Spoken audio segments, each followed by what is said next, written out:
নকশালবাড়ি ভারত নেপাল সীমান্তে এসএসবির অভিযানে উদ্ধার হলো 8টি গরু। রবিবার রাতে নকশালবাড়িতে বড় মনিরাম জোতে নেপাল থেকে গরুগুলোকে পাচার করছিল পাচারকারীরা। সীমান্তে টহলদারির সময় এসএসবি জওয়ানদের নজরে আসতেই পাচারকারীদের আটক করে এগিয়ে যায় তারা।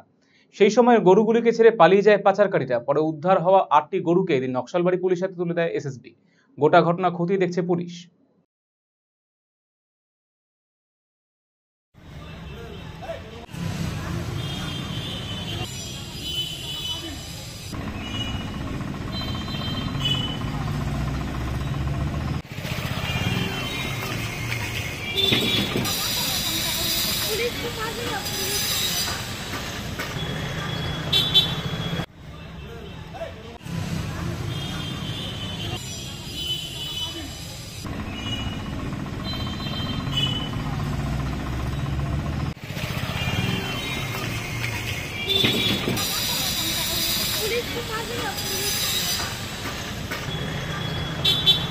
অফার মানে খোসলা, এক ভরপুর স্বপ্ন, আপনার নিজের দোকান, একান্ত আপন।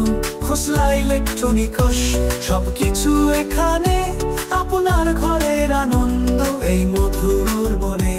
পুজোয় এবার সবার মুখে হাসি, কারণ খোসলায় অফার্স রাশি রাশি। ভীষণ খুশি মন এবার, খোসলা প্রিয় আমাদের সবার। খোসলা ইলেকট্রনিক প্রাইভেট লিমিটেড, ঠিকানা মোহনবাটি বাজার, রায়গঞ্জ, রায়গঞ্জ জেলা আদালতের বিপরীতে।